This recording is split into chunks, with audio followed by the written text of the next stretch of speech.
Oui, tout à fait. L'action a démarré même en fin de journée, puisque c'est depuis 18 h que le pont de Morlaix est bloqué dans les deux sens. Les voitures ne circulent plus entre Brest et au-delà de Morlaix.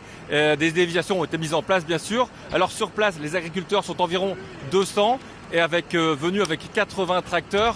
Et s'ils sont présents ici, comme partout en France, c'est pour dénoncer notamment les normes administratives trop présentes en France, selon eux. Ils ont donc choisi de bloquer un endroit symbolique ici à Morlaix.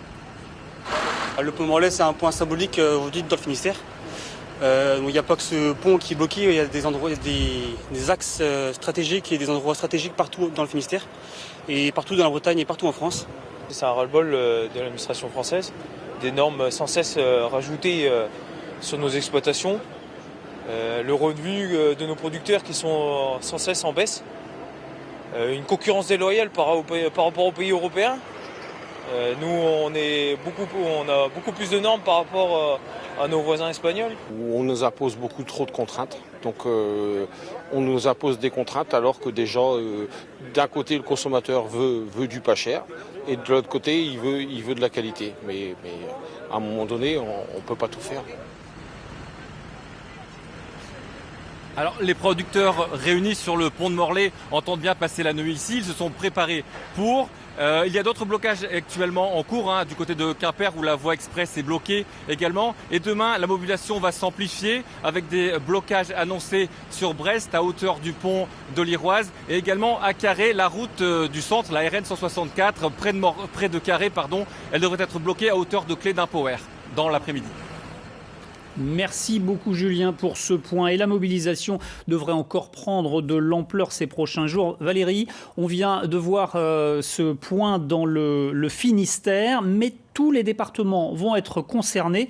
Bouchons à l'horizon. Effectivement, Eric, et cela se voit. Et bien sur cette carte, il va y avoir des points rouges, sens propre et au sens figuré, dans notre région. Alors, Julien vient de nous parler du Finistère. On va donc plutôt maintenant s'attarder aux Côtes d'Armor. FNSEA et JA y ont été les premiers à révéler leur stratégie, qui est clairement de bloquer deux axes principaux. Le premier, c'est la fameuse route nationale 12, qui, vous le savez, relie Brest à Rennes. Alors, il y aura deux rassemblements à 12 h au même moment, Kernilien et à Cosne.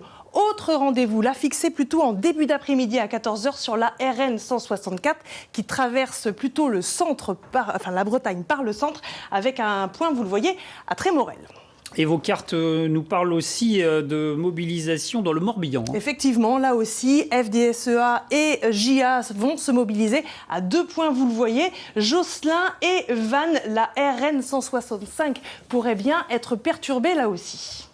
Quatrième département breton touché, l'Ille-et-Vilaine, avec 3 points de blocage à prévoir demain. Oui. Et là aussi, on essaye demain de bloquer un maximum la circulation avec déjà un point à Romagné. Ça se situe juste à côté de Fougères, vous le savez, à côté de l'A84, la fameuse autoroute des estuaires qui relie Rennes à Caen. Autre point de rendez-vous du côté de Bain-de-Bretagne. Là, ça se situe sur la route entre Rennes et Nantes. Et puis, troisième point, Tinténiac, la route de Saint-Malo pour ces 3 rendez-vous en Ille-et-Vilaine. Le rendez-vous est lui fixé à 11 h. Et tout cela devrait durer au-delà de mercredi, Valérie. Et effectivement, puisqu'on ne sait pas, Julien l'a dit tout à l'heure, combien de temps cette mobilisation de FDSEA et JA va durer, mais un autre syndicat, la Confédération rurale, appelle elle jeudi à une mobilisation qui devrait avoir lieu dans la matinée, dans le centre-ville, un défilé de tracteurs. Eric, direction la préfecture de région où un rendez-vous est fixé à 10 h 30. Alors combien de temps tout ça va-t-il durer ?